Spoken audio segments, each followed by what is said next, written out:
Assalamualaikum warahmatullahi wabarakatuh. Alhamdulillah kita dapat berjumpa kembali dalam mata kuliah Pancasila di semester 1 ini. Harapannya kita dapat tetap menjaga semangat walaupun memang kita belum melaksanakan perkuliahan secara tatap muka atau secara konvensional. Namun dengan perkuliahan yang dilakukan secara online ini, harapannya tidak memutuskan semangat untuk tetap mencari ilmu dan terus berkembang dan juga berkarya. Baik, teman-teman sekalian, bahwasanya pada kesempatan kali ini kita masih melanjutkan materi mengenai makna Pancasila yang dilihat dari sudut pandang historis. Mungkin kemarin pertemuan sebelumnya sudah kita bahas mengenai Pancasila di masa sebelum kemerdekaan, yang kemudian sampai detik-detik kemerdekaan, bagaimana Pancasila itu tumbuh dan berkembang, yang kemudian dirumuskan menjadi sebuah ideologi bangsa. Pada kesempatan kali ini akan saya sampaikan mengenai bagaimana Pancasila itu pasca kemerdekaan, khususnya di era Orde Lama. Bagaimana peran Pancasila dalam menjaga keutuhan ketika awal-awal kemerdekaan akan kita bahas pada kesempatan kali ini. Untuk tadi sudah saya sampaikan di mana Pancasila itu sebenarnya bukan hanya sebatas pemikiran individu semata atau hanya golongan atau kelompok tertentu saja, melainkan Pancasila itu sudah ada sejak Indonesia ini masih dalam bentuk kerajaan, di mana terdapat berbagai macam kerajaan yang dilatar belakangi dari keagamaan, suku dan sebagainya, yang itu sebenarnya dari situlah sudah tercermin Pancasila, di mana pada akhirnya Pancasila dijadikan sebuah pedoman dan disepakati menjadi landasan filosofis berbangsa dan bernegara. Begitu juga di masa Orde Lama, di mana ada anggapan bahwa Pancasila sebagai common platform. Jadi apa itu Pancasila sebagai common platform? Jadi pada awalnya konsep Pancasila dapat dipahami sebagai common platform atau platform bersama bagi berbagai ideologi politik yang berkembang saat itu di dunia, di Indonesia. Jadi ketika berbicara ideologi, itu pasti kaitan erat dengan yang dinamakan perkembangan politik yang ada. Bahwa memang ketika berbicara ideologi, khususnya dalam hal perilaku politik, harus ada yang dipegang. Arahnya itu kemana, seperti itu. Ketika masa pasca kemerdekaan, saat itu dikenal berbagai macam ideologi, dari liberalisme, kapitalisme, komunisme, dan sebagainya. Namun pada akhirnya Pancasila itu hadir untuk menaungi, untuk menjadi penyaring dan juga menjadi penciri dari bangsa Indonesia itu menjadi ideologi yang utuh. Pancasila disampaikan oleh Insinyur Soekarno sebagai asas bersama, agar dengan asas itu seluruh kelompok-kelompok yang terdapat di Indonesia dapat bersatu dan menerima asas tersebut. Cita dari Pancasila pada mulanya adalah sebagai ideologi terbuka. Maksud ideologi terbuka di sini adalah bahwa memang Pancasila itu bukan sebuah ideologi yang muncul memiliki karakteristik sendiri, tidak, tapi menjadi sebuah ideologi yang mana memang Pancasila itu mencoba mengkombin dan menyaring segala aspek yang ada di ideologi-ideologi yang berkembang di dunia, seperti liberalisme, kapitalisme, komunisme, dan sebagainya, itu dicoba untuk disaring dan diambil nilai-nilai kebaikan yang ada di ideologi-ideologi tersebut, yang kemudian bisa mencirikan sebuah ideologi baru yang memang.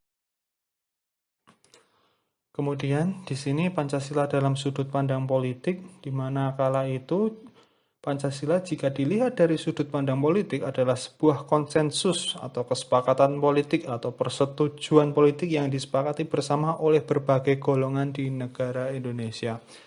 Kita ketahui bersama, memang ketika berbicara negara merdeka kala itu banyak sekali perdebatan-perdebatan dan juga banyak sekali gagasan-gagasan yang ingin disampaikan. Sebenarnya arah dan tujuan bangsa ini seperti apa, lalu landasannya apa.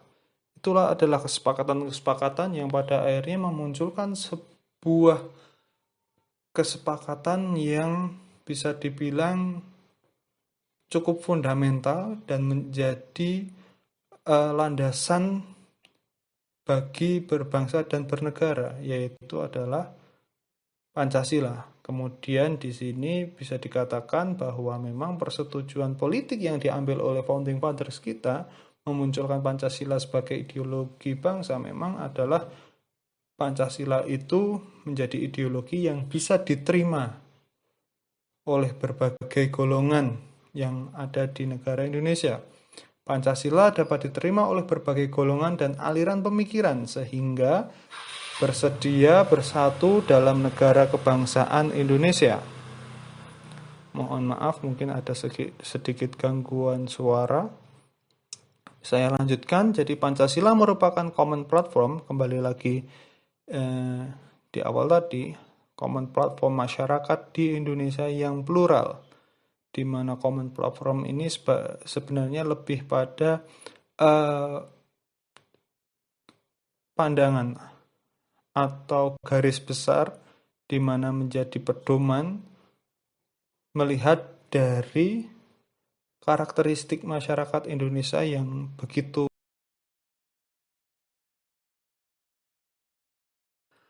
Sebagaimana telah saya jelaskan sebelumnya, di mana Pancasila itu sebagai dapat diterima oleh berbagai golongan dan aliran pemikiran. Jadi di sini memang ketika melihat beragamnya golongan, beragamnya aliran pikiran yang ada di Indonesia, tidak mungkin dapat dinaungi oleh sebuah ideologi yang khusus mengarah ke sebuah pemikiran tertentu. Disitulah peran Pancasila sebagai ideologi terbuka itu dapat menjadikan sebuah pandangan hidup bersama yang memang itu menjadi sebuah pegangan bagi setiap golongan yang begitu plural di Indonesia, yang tersebar dari Sabang sampai Merauke.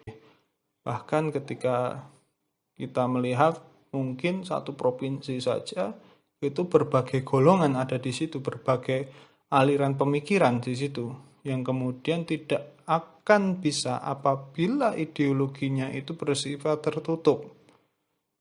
Disinilah peran sebagai ideologi terbuka itu muncul, di mana Pancasila itu harapannya bukan hanya menjadi pegangan bagi sekelompok masyarakat tertentu saja, tetapi juga sebagai ideologi yang dapat berkembang seiring dengan perkembangan dan dinamika masyarakat yang ada. Yang jelas, di dalam Pancasila itu sudah ada guide-guide yang memang tertuang dari sila-sila yang ada di Pancasila. Mengenai Pancasila pada era Orde Lama, jadi Pancasila dipahami sebagai paradigma atau cara pandang yang berkembang pada situasi dunia yang ketika itu diliputi oleh kekacauan. Jadi memang ketika berbicara Pancasila itu hadir secara terucap itu di dalam kondisi yang memang baik di internal bangsa sendiri dan juga di luar sana mengalami berbagai chaos yang terjadi. Kita ketahui bahwa ketika sebelum kemerdekaan itu telah sedang terjadi Perang Dunia Kedua, di mana itu memang mengakibatkan sebuah pola perubahan-perubahan yang cukup fundamental yang juga akan berakibat dan juga dirasakan oleh bangsa Indonesia seperti itu.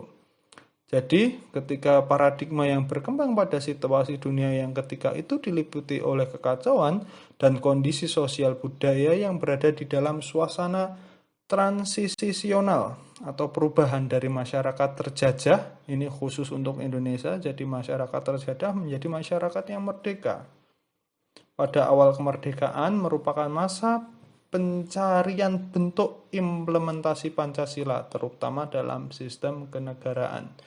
Jadi memang ketika berbicara ideologi Pancasila sebagai arah ataupun menjadi sebagai common platform bagi bangsa Indonesia, ketika era Orde Lama ini masih dalam proses meraba-raba bagaimana mengimplementasikan Pancasila ini sebagai sebuah ideologi bangsa seperti materi sebelumnya telah kita bahas mengenai sebenarnya ketika berbicara Pancasila pada Orde Lama itu masih mencoba untuk meraba sebenarnya bagaimana cara pengimplementasian Pancasila khususnya dalam sistem kenegaraan. Di sini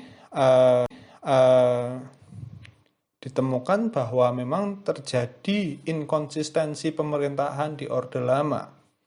Jadi ketika berbicara secara normatif, sistem pemerintahannya itu sesuai Undang-Undang Dasar itu adalah presidensial. Namun secara empirik sistem pemerintahan itu lebih kepada mengarah sistem parlementer.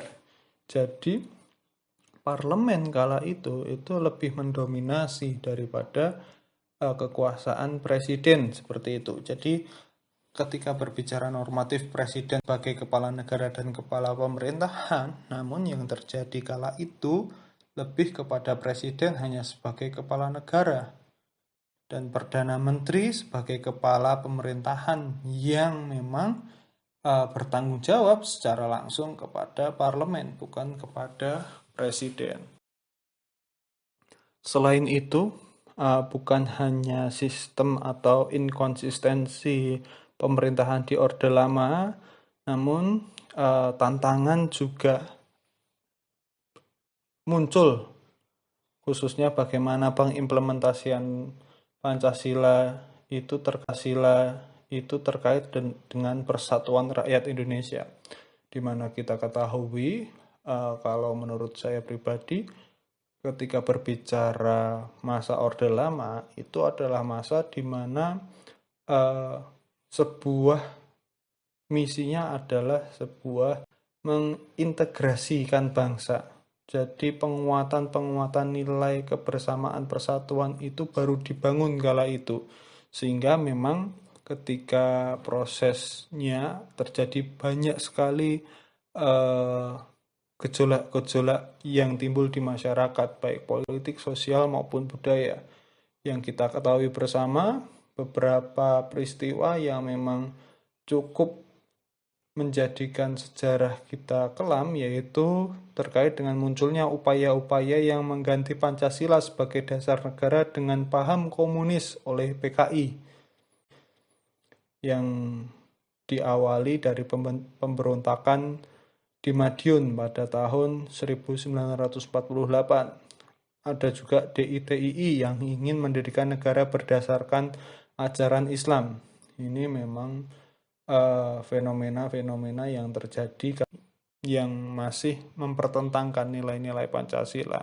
Namun pada akhirnya seiring dengan perkembangan politik yang ada dan juga perkembangan militer yang ada, akhirnya Pancasila tetap bisa eksis sebagai ideologi bangsa Indonesia. Karena memang ketika berbicara Pancasila itu memang bukan sebuah agama, tapi melainkan sebagai cara pandang bangsa Indonesia. Ketika berbicara nilai-nilai keagamaan, Pancasila juga dapat menjadi alat keagamaan di mana ada pandangan bahwa yang pertama adalah nilai ketuhanan itu diletakkan di sila ke-1 seperti itu. Dan juga mungkin ketika berbicara paham komunisme itu lebih kepada paham-paham sosialis, hal itu juga tertuang sebenarnya di dalam sila kedua, yaitu kemanusiaan yang adil dan beradab, persatuan Indonesia, sampai kepada keadilan sosial bagi seluruh. Selanjutnya ini makna Pancasila sebagai ideologi bangsa dan negara Indonesia. Jadi nilai-nilai dalam Pancasila dijadikan sebuah cita-cita normatif.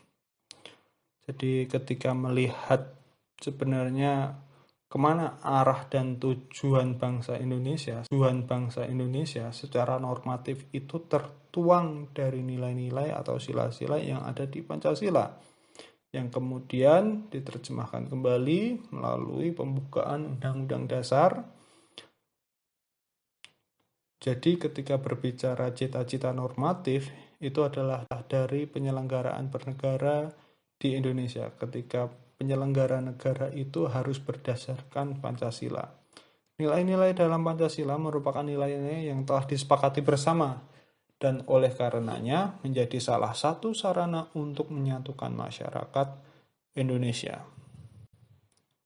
Tidak mudah untuk negara itu bisa eksis dengan begitu pluralnya, begitu beragamnya suku bangsa.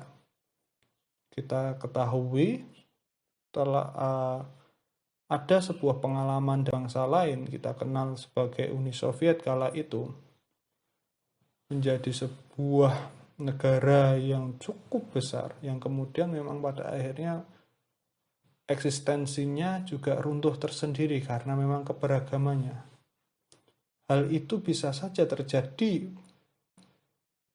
di Indonesia apabila Indonesia tidak memiliki pandangan yang bisa disepakati bersama, menjadi tidak memiliki ideologi yang memang itu bukan sebuah pemahaman utuh yang dipahami oleh seluruh bangsa Indonesia dari Sabang sampai Merauke. Namun ketika hadirnya Pancasila sebagai ideologi bangsa dan negara, itu bisa diterima oleh berbagai macam kelompok suku budaya yang ada di perkembangan selanjutnya. Itu karena memang ketika berbicara Orde Lama itu Pancasila juga menaungi berbagai macam konstitusi yang ada di Indonesia. Salah satunya yaitu Pancasila dalam Konstitusi RIS. Jadi perumusan sila-sila Pancasila menjadi dasar negara Indonesia memiliki sejarah panjang. Dalam sejarah setidaknya ada beberapa rumusan Pancasila yang pernah muncul. Satu sama lain ada yang sama dan ada yang berbeda. Beberapa rumusan itu adalah rumusan dari Muhammad Yamin, Dr. Supomo, Insinyur Soekarno, dan juga ada juga dari Piagam Jakarta, bahkan hasil PPKI, hasil BPUPKI, Konstitusi RIS, Undang-Undang Dasar sementara tahun 50, dan juga Undang-Undang Dasar 1945.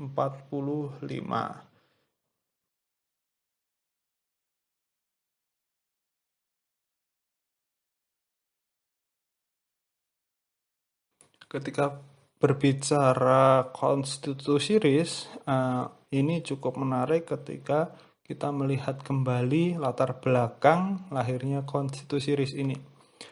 Pada tahun 1949, Indonesia telah merdeka. Namun, ketika berbicara kemerdekaan Indonesia, itu masih ada salah satu negara yang memang tidak mengakui kemerdekaan bangsa Indonesia. Salah satunya adalah Belanda yang memang mencoba kembali lagi untuk menjajah, melakukan kolonialisme di Indonesia. Jadi ketika itu Belanda mencoba kembali dan memecah belah bangsa Indonesia, membentuk negara boneka seperti itu.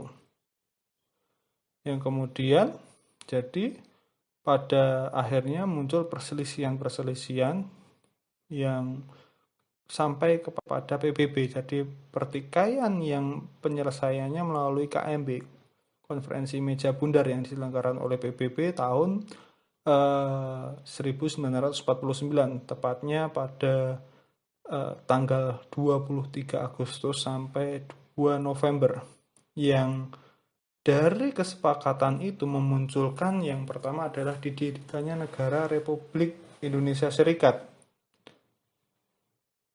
Yang berikutnya adalah penyerahan kedaulatan kepada Republik Indonesia Serikat dan juga didirikannya uni antara RIS dan Kerajaan Belanda. Jadi ketika melihat sistem atau bentuk negara ini, RIS bisa dikatakan hanya sebagai negara bagian yang kekuasaan utamanya itu ada di Kerajaan Belanda kala itu.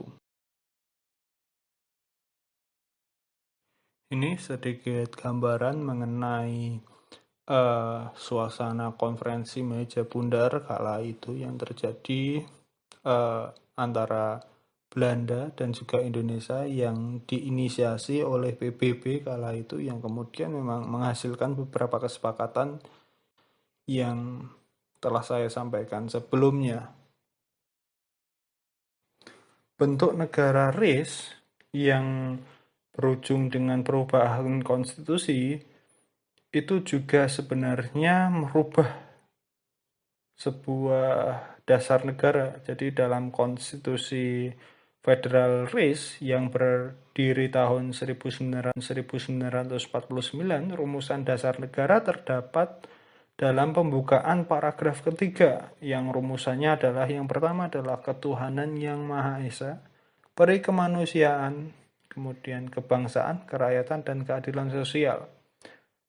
Mungkin ketika kita lihat dari tekstualnya tidak begitu berbeda, namun pada akhirnya pengimplementasian dan juga bagaimana cara kerja dasar negara itu sangat berbeda dari keinginan rakyat Indonesia, yang memang konstitusi RIS ini lebih kepada propaganda yang dilakukan oleh bangsa Belanda, sehingga konstitusi RIS ini juga tidak bertahan lama seperti itu. Berikutnya adalah latar belakang Undang-Undang Dasar sementara ketika memang gejolak negara RIS kala itu dengan konstitusi RIS-nya mengalami sebuah penolakan dan juga memang pemberontakan yang terjadi, yang kemudian bangsa atau pemerintah kala itu menginisiasi untuk kembali lagi ke sistem yang telah disepakati pasca kemerdekaan tanpa ada campur tangan dari bangsa Belanda. Itu dimulai dari 15 Agustus, jadi pengesahan UUD sementara. Jadi Presiden Soekarno menandatangani rancangan undang-undang yang kemudian dikenal dengan Undang-Undang Sementara. Itu di 15 Agustus. Yang berikutnya di 17 Agustus 1950 dibentuklah sebuah pembentukan negara kesatuan, di mana sebelumnya mungkin ketika berbicara Republik Indonesia Serikat lebih kepada sistem parlementer atau sebuah negara federal. Di sini pada 17 Agustus 1950 dibentuk sebuah negara kesatuan, di mana piagam persetujuan antara pemerintah RIS dan pemerintah RI sebagai negara bagian, seperti itu. Itu tahun 1950. Selanjutnya, ini mengenai Pancasila di periode 1950 sampai 1955. Yang pertama, penerapan Pancasila diarahkan sebagai ideologi liberal. Jadi, bukan lagi sebuah ideologi yang terbuka, namun pada prakteknya kala itu lebih ke arah liberal, sehingga tidak dapat menjamin stabilitas pemerintahan. Yang berikutnya, penerapan Pancasila yang condong ke arah paham liberal nampak ketika penerapan sila keempat tidak berjiwakan musyawarah mufakat, melainkan suara terbanyak. Nah, ini teman-teman.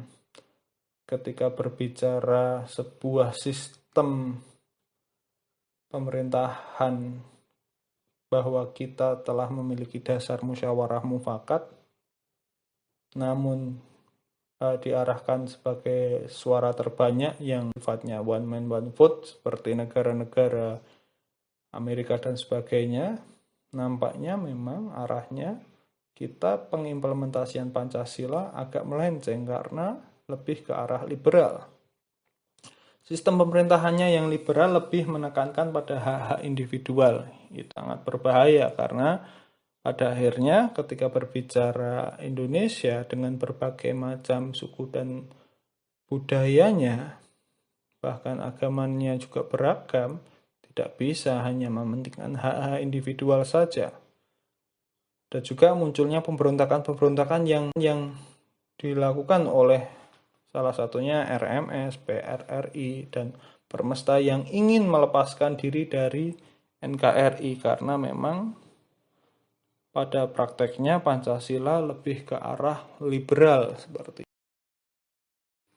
Pancasila dalam undang-undang sementara, undang-undang dasar sementara, di mana latar belakangnya itu RIS yang hanya berumur singkat dibubarkan pada tanggal 17 Agustus 1950 dan Indonesia kembali berbentuk negara kesatuan dengan menggunakan konstitusi Undang-Undang Dasar Sementara atau UUDS 1950. Dalam konstitusi ini, dasar negara terdapat dalam pembukaan paragraf keempat dengan rumusan ketuhanan yang Maha Esa, peri kemanusiaan, kebangsaan, kerakyatan, dan keadilan sosial. Jelas ketika berbicara dasar negara, setiap konstitusi yang pernah diimplementasikan di Indonesia, pembukaannya menekankan pada dasar-dasar negara. Namun juga terdapat berbagai perbedaan ketika RIS, UUDS, dan juga Undang-Undang Dasar 1945 yang kemudian setelah UUDS ini diberlakukan kembali. Ya, baik, ini materi yang terakhir pada kesempatan kali ini. Jadi berbicara era Orde Lama, sistemnya itu puncak kejayaan Orde Lama itu masuk dalam sebuah sistem demokrasi terpimpin yang terjadi di periode 1956 sampai 1965. Yang dimaksud demokrasi terpimpin ini memang lebih kepada mengarah sebuah kekuasaan tunggal. Jadi demokrasi justru tidak berada pada kekuasaan rakyat yang merupakan amanah nilai-nilai Pancasila dan kedaulatan rakyat. Kepemimpinan berada pada kekuasaan pribadi Presiden Soekarno kala itu melalui dekret presiden. Silahkan kalian cari dekret presiden, naskah dekret presiden isinya apa saja. Terjadi berbagai penyimpangan penafsiran terhadap Pancasila dalam konstitusi. Presiden Soekarno menjadi presiden yang otoriter, mengangkat dirinya menjadi presiden dengan masa jabatan seumur hidup. Jadi ketika berbicara kekuasaan yang terlalu absolut itu memang pada akhirnya akan mengubah sebuah pemahaman atau perilaku yang awalnya demokrasi lebih kepada otoriter, karena mungkin dianggap ketika berbicara demokrasi di awal-awal yang kemudian semakin kesini rakyat semakin sulit untuk diatur, penguasa beranggapan bahwa tidak bisa demokrasi ini serta-merta diberikan kepada masyarakat seperti itu. Itu mungkin anggapan kala itu. Namun pada akhirnya memang ketika berbicara demokrasi di masa Orde Lama itu justru mengalami sebuah pemunduran berpikir karena memang keabsolutan kekuasaan yang berujung kepada sebuah dinamika dan gejolak politik yang luar biasa. Bahkan ketika berbicara kekuasaan yang terjadi kala itu mengakibatkan memang Presiden Soekarno menjadi bulan-bulanan bagi rezim setelahnya, seperti itu. Dan ketika berbicara lengsernya Presiden Soekarno, itu juga karena berbagai konflik yang terjadi. Itu, teman-teman, materi yang dapat saya sampaikan terkait dengan kedudukan Pancasila di masa era Orde Lama. Silahkan kalian sampaikan pertanyaan maupun pendapat terkait dengan materi yang telah saya sampaikan ini melalui forum diskusi. Saya sangat membuka diri kepada kalian yang ingin bertanya atau menyampaikan pendapat kesesuaian atau mungkin tidak sependapat dengan apa yang saya sampaikan. Saya sangat terbuka dengan catatan bahwa kalian memiliki data dan juga memiliki argumen yang dapat dipertanggungjawabkan. Itu saja dari saya, kurang lebihnya saya mohon maaf. Wabillahi taufiq wal hidayah. Wassalamualaikum warahmatullahi wabarakatuh.